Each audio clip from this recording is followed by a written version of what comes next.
Good evening, guys, and welcome to another episode of Costa Rica Real Estate and Investments with me, your host, Richard Beckson.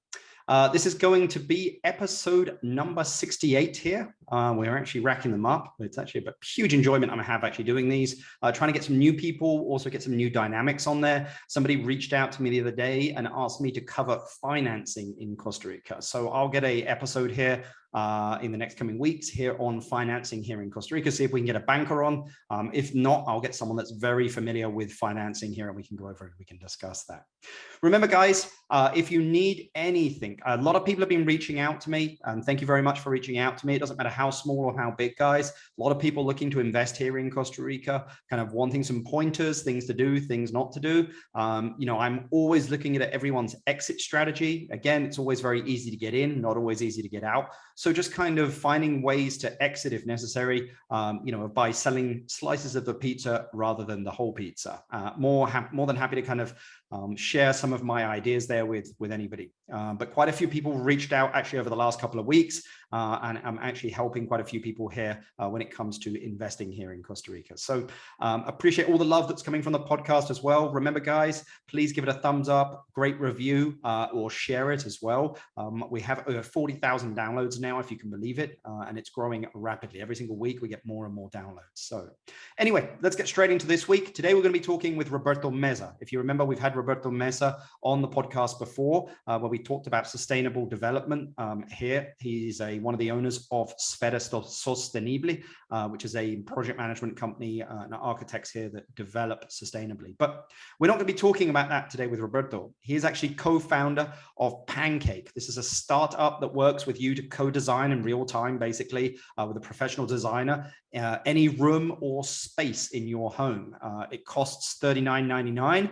You basically work with a live interior designer. You basically take a picture of a place, send it to them, work with them like live. They use, kind of 3D imaging, move stuff around, and within about 30 minutes to 2 hours, depending on how long it takes, you will guys have a new design, and they can also email you guys as well the furniture and with all the sizings and everything. It's pretty exceptional for $39.99. But anyway, remember, if you have any questions for future guests or anything you'd like to get on, or you have questions for Ro0berto, all of his contact details will be in the description. But let's get straight into it, guys. Good evening, Ro0berto. How are you doing? Hey, Richard. Good. Thank you for inviting me.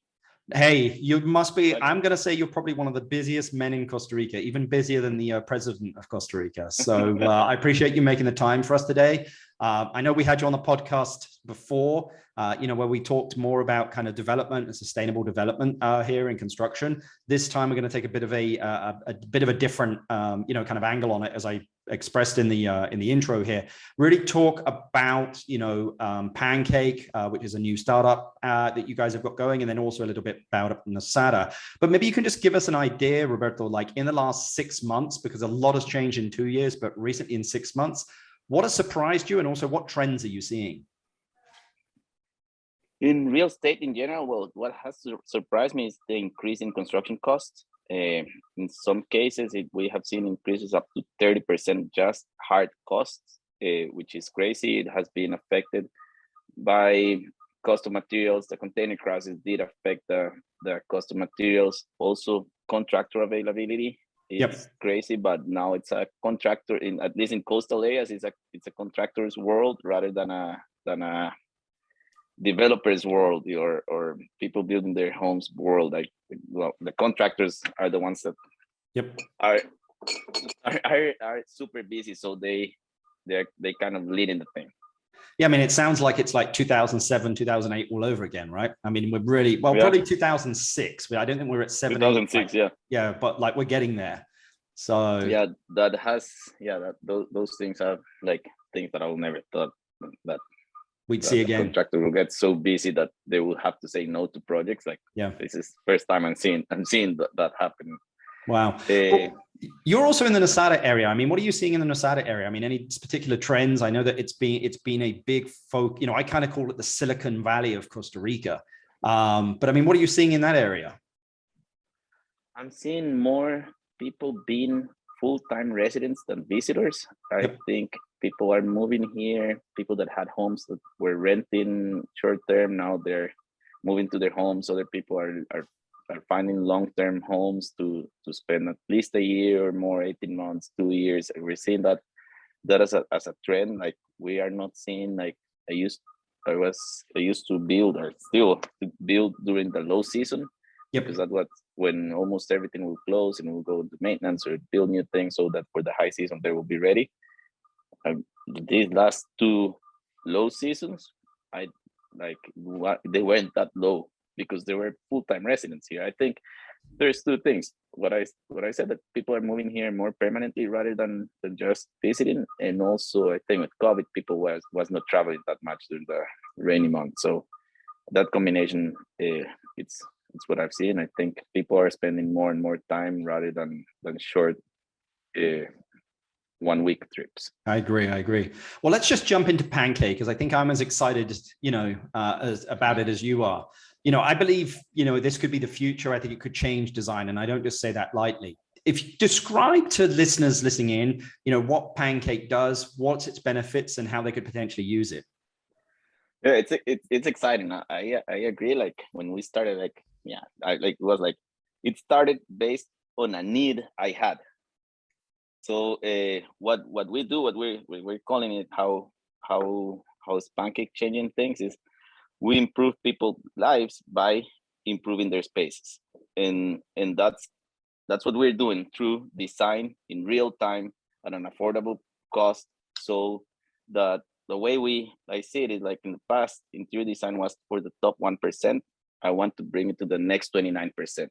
Yep. And doing it live, and rather than going through the typical design process, that's like a ball going from one court to the other, and design revisions and new proposals and new things. No, in this case, it's you and a professional designer co-designing your space in less than 2 hours, and by the end of 2 hours, you'll get photorealistic images of your space with the new design. So that's what we're doing. And I mean, it's pretty exceptional that, like, literally within signing up and scheduling your session in 2 hours, you can have a redesigned room with all the spacing, the sizing, the furniture, everything in. I mean, this is the future, right? Yeah, it's crazy. And as I said, it started based on a need. I was like, when COVID hit and we were sent to work from home, I live in a tiny apartment, or I used to live in a tiny apartment in San Jose.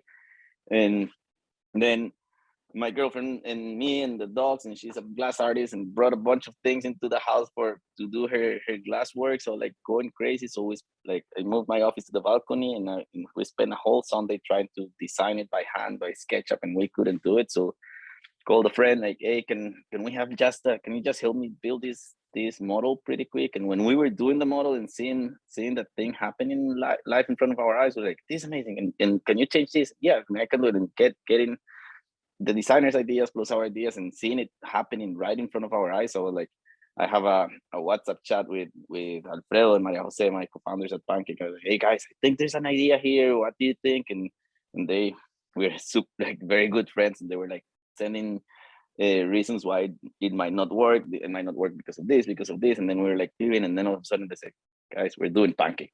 And it was I would say an aha moment, but also, like, we have, like, lifestyle businesses that are doing pretty good, and in these things, like we did not have the need, like thinking like we need to find a job or something. But when we went into it and saw, like, what we were looking at, like, we were like, I'm ready to go.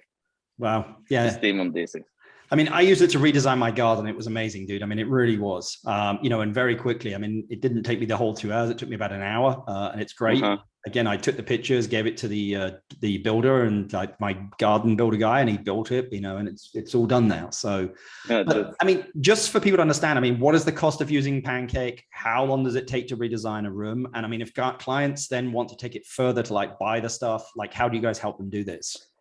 So yeah, I think, as I said, I was used to lifestyle businesses, and now moving into a startup, it's a whole different mentality, a whole different speed, and it's also the adaptability has to be quick.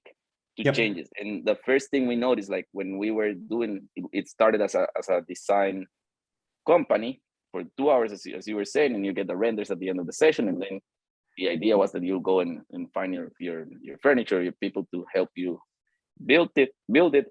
But we were getting the same question over and over again. Now, who's gonna do this? Who can help me? You have someone to recommend? And we're like, and then we started looking at options and like, no, we need to provide that service so that by the end of the session, what we are now developing is a technology that any single piece of furniture or thing that is used in your design goes into a like a cart. Yep. And then by the end of the session, you can just order it and you'll have it in your house 2 days after. Wow. Right now, it's a very good question about cost. Initially, it was $199 a session, which I thought it was a very reasonable price, or actually I thought it was super low, because just sometimes for one render, people will charge you over $500.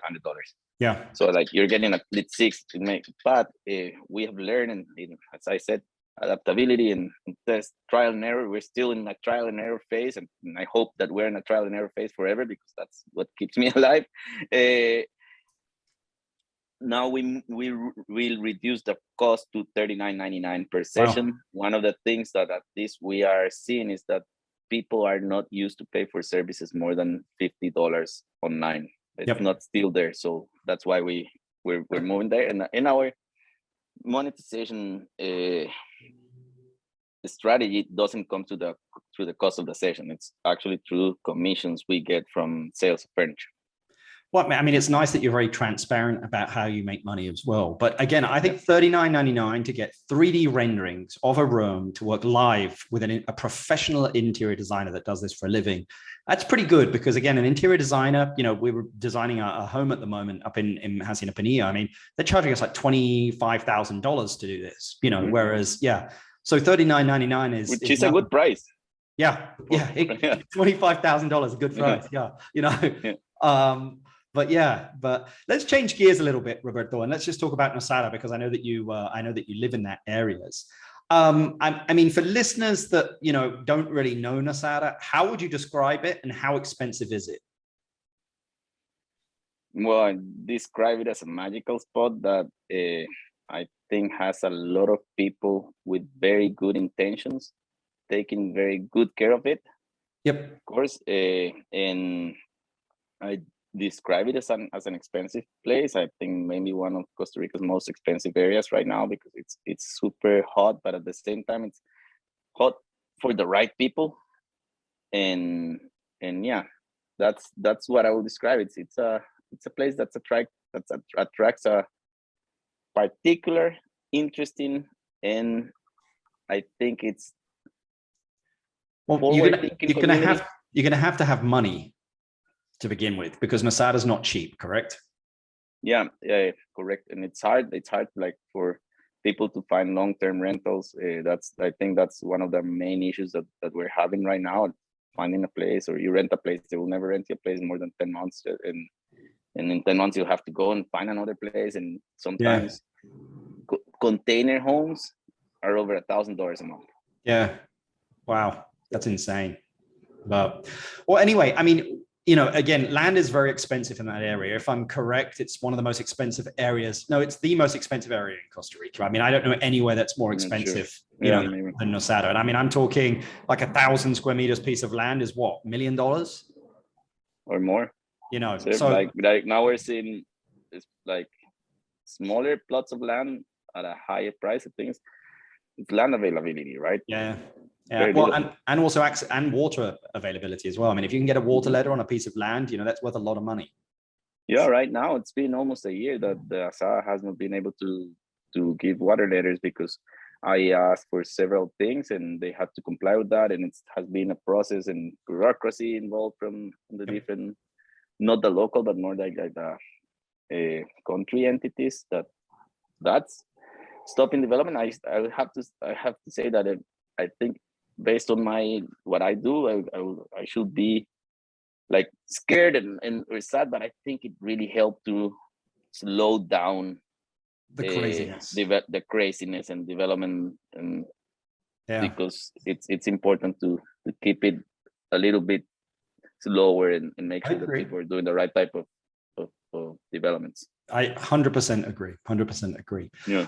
I mean, where do you think that the opportunity still lies to buy land in that area?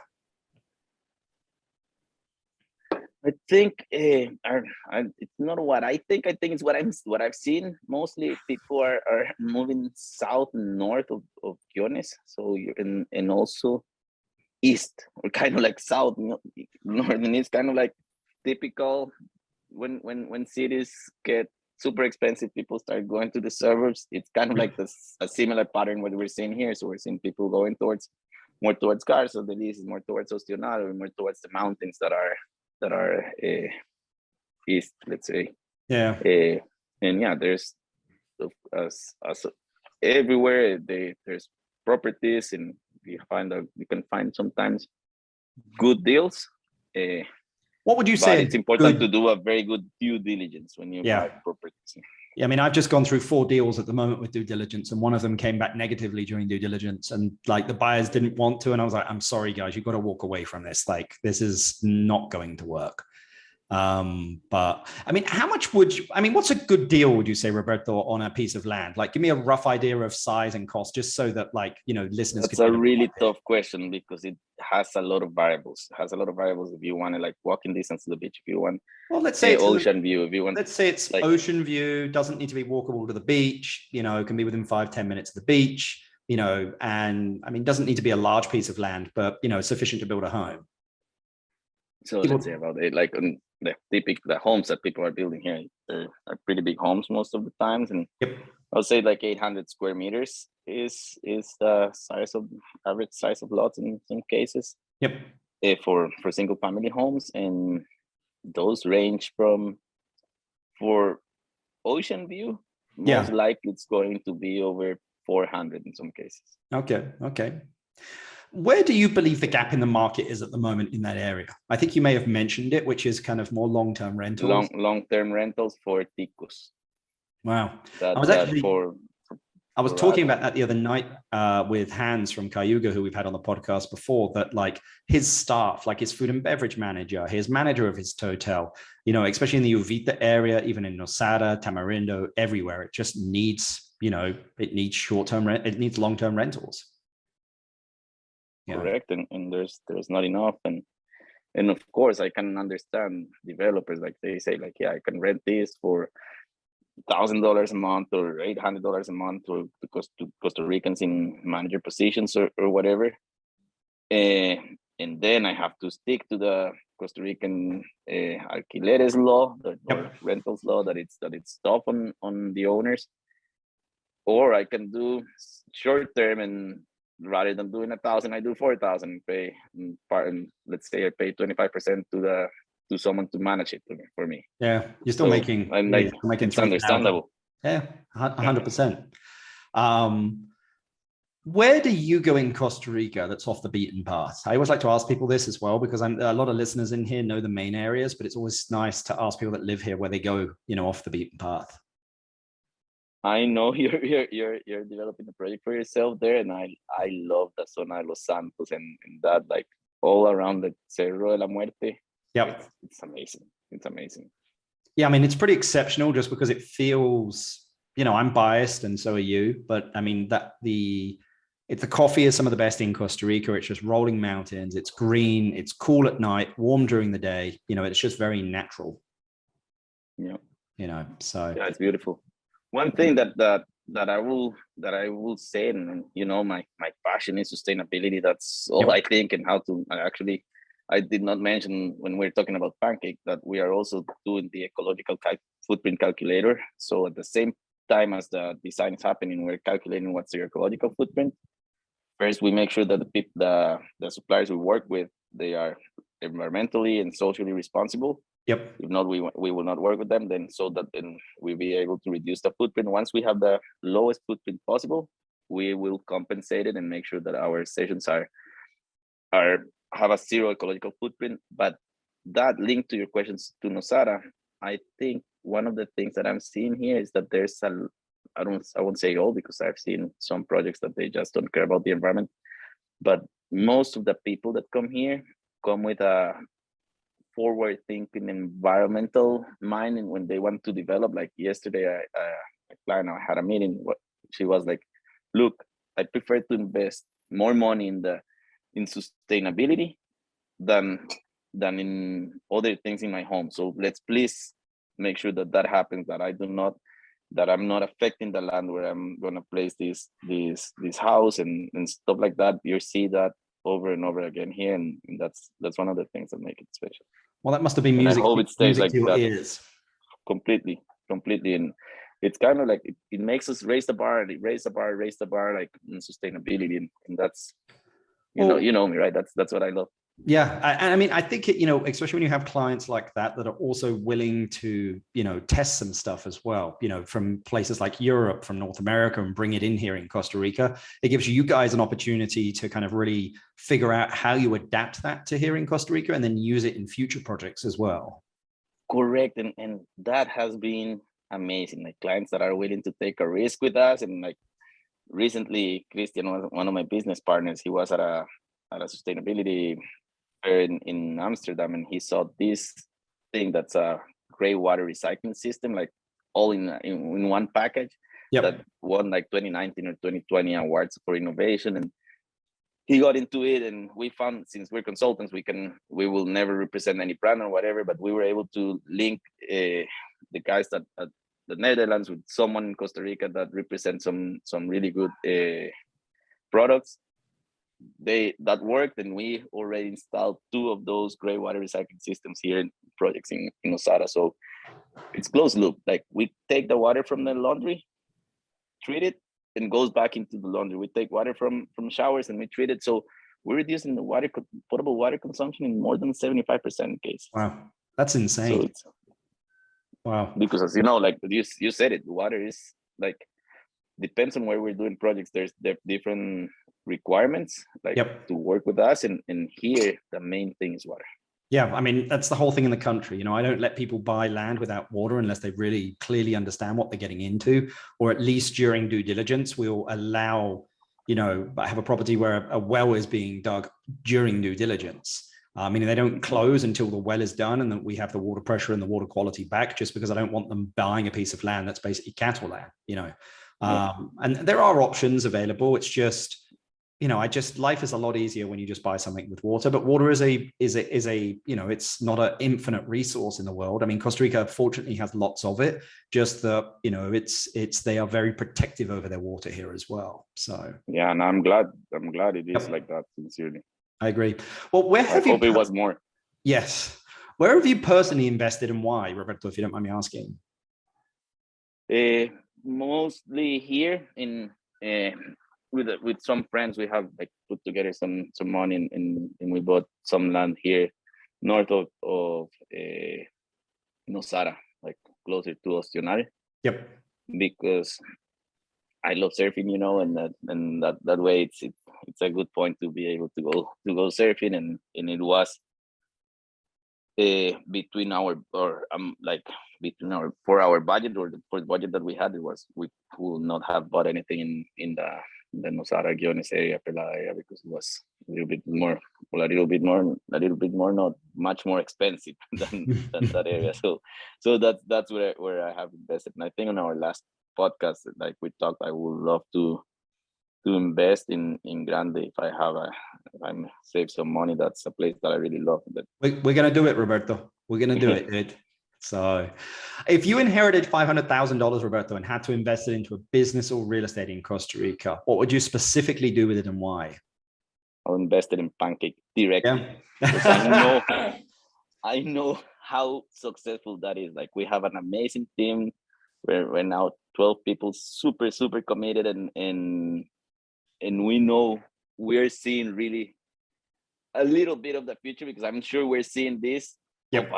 Much bigger pie, and that's where I will invest it. Like we have, like our first round, we closed it in 7 days. Yeah, we were featured in TechCrunch even before we started developing tech, like full tech, and those things has those raised eyebrows, like right. So that's where I will invest it right away. Good answer, dude. You're the only one that's actually said that they'd invest in a startup when I asked them about $500,000. Usually it's land or buildings or stuff, but yeah, Pancake. That's awesome. Well, Roberto, thanks very much for your time. Anyone that wants to contact Roberto or also use Pancake, all of the contact details will be in the description. And Roberto, it's a pleasure as always. Please do. And we will have, of course, a discounted Pancake for podcast listeners. Awesome. And great seeing you, Richard. Hope to catch up soon again. Sounds good, Roberto. Hey guys, great episode there with Ro0berto Meza. If you remember him, where we talked about development there because he works over there at Sfera Sostenible. That's kind of a lot of S's in that, so I apologize. They do project management, sustainable project management and development and construction, mainly based in Nosara, but they do it all over the country. But this Pancake, startup that he has going is, again, it's a great product. I used it myself. That's why I was so enthralled to get him on the podcast to talk about it. $39.99. He's actually going to send across a discount code to us as well. So if anybody wants that code, just let me know. You can email me info@investingcostarica.com. That's info@investingcostarica.com. I used him to actually just redo my garden. It looks pretty nice out there. Anyone wants to see some pictures, just let me know. I'm more than happy to share. But the guys did an amazing job. Again, you can interior design a room for $39.99 within 2 hours. So anyway, but we've got some pretty awesome podcasts coming here in the future, guys. As I mentioned, we're going to start to look at some financing. We're going to get some realtors from different areas of Costa Rica on here as well. We continue to focus on vacation rentals, as I know a lot of people are buying stuff for vacation rentals, building, et cetera, et cetera. So that's it. It's a wrap, guys. Really appreciate it. Remember to give us a great review, thumbs up. And if you want to get in contact with me, again, info@investingcostarica.com. Thanks very much, guys. Bye.